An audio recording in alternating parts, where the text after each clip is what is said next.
భారత్ పాకిస్తాన్ మధ్య శాంతి చర్చలను తాను స్వాగతిస్తున్నట్లు సిపిఐ జాతీయ కార్యదర్శి నారాయణ కీలక వ్యాఖ్యలు చేశారు. యుద్ధం అన్నది పరిష్కారం కాదని అన్నారు. తాను దీని గురించి ముందే చెప్పానని, అప్పుడు తనను విమర్శించారని, కానీ అదే నిజమైందని అన్నారు. మన పోరాటం ఉగ్రవాదులపై మాత్రమే అని అన్నారు. ఉగ్రవాదులను పట్టుకుని భారత్కు తీసుకురావాలని చెప్పారు. మోదీ భారత్ను అడ్డుపెట్టుకుని వ్యాపారం చేస్తున్నారని అన్నారు. యుద్ధం చేయదలుచుకుంటే పీఓకేను ఎందుకు తిరిగి తీసుకురాలేదని అన్నారు.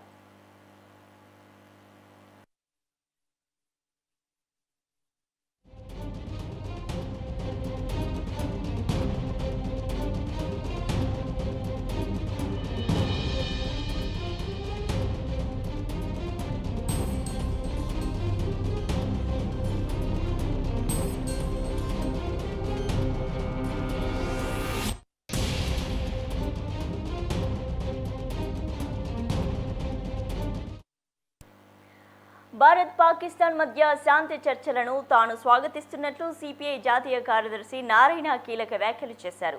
యుద్ధం అన్నది పరిష్కారం కాదని, తాను దీని గురించి ముందే చెప్పానని, అప్పుడు తనను విమర్శించారని, కానీ అదే నిజమైందని చెప్పారు. మన పోరాటం ఉగ్రవాదులపై మాత్రమే అని అన్నారు. ఉగ్రవాదులను పట్టుకుని భారత్ తీసుకురావాలని హితవు పలికారు. అలాగే మోదీ భారత్ను అడ్డుపెట్టుకుని వ్యాపారం చేస్తున్నారని, యుద్ధం చేయదలుచుకుంటే పీఓకేను ఎందుకు తిరిగి తీసుకురాలేదని అన్నారు.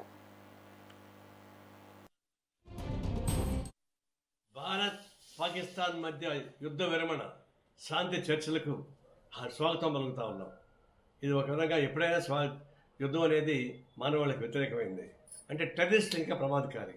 అందరూ టెర్రరిస్టులను అంతం చేయడానికి కావాల్సిన ఏర్పాటు చేయాల్సిందే. అది రేపు బయలేటర్ డిస్కషన్లో కూడా పాకిస్తాన్ భారతదేశ మధ్య చర్చల్లో కూడా ఎవరైతే పహల్గామ్లో దాడికి ప్లాన్ చేశారో ఆ టెర్రరిస్టులు వెనక్కి తీసుకురావాలా.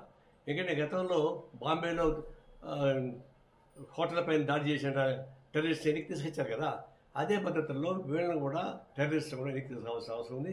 దాని బయట డిస్కషన్ పెట్టాలి. ఇంకొకటి, ఇప్పుడు శాంతి చర్చలు కొనసాగిస్తున్నాయి కదా, మరి ఒకప్పుడు నేను చెప్పిన దాన్ని నాకు నారాయణ పాకిస్తాన్కి పంపించాలని చెప్పేసి కొంతమంది బీజేపీ నాయకులు అవాక శాఖలు వాగారు. ఇప్పుడేమంటారు, ఇప్పుడు మోడీని పంపించాలన్నా పాకిస్తాన్కి? అనేక మందిని చనిపోయారు, 26 మంది చనిపోయారు, ముక్కుపచాన్ని పెళ్లి చేయడం సరిపోయింది. అంత బాధపడిన వాళ్ళకంతా కాంపన్సేషన్ ఎవరు ఇస్తారు, వాటిపైన ఎవరు బాధ్యత ఇస్తారు? మరి అవన్నీ లేకుండా ఎందుకు సీజ్ ఫైర్ అయ్యారు? ఎందుకు పీఓకి ఎందుకు ఆక్రమించుకోవడం రిసీవ్ చేశారు?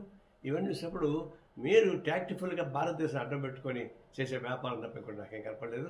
సిన్సియర్గా మేము టెర్రరిస్ట్ పైన దాడి చేయమని గిట్టికి చెప్పిన దానికి మమ్మల్ని అపార్థం చేసుకుంటారా? నేను తీవ్రంగా నిరసిస్తాను. ఈ శాంతి చర్చను స్వాగతిస్తా ఉన్నాం. భారత్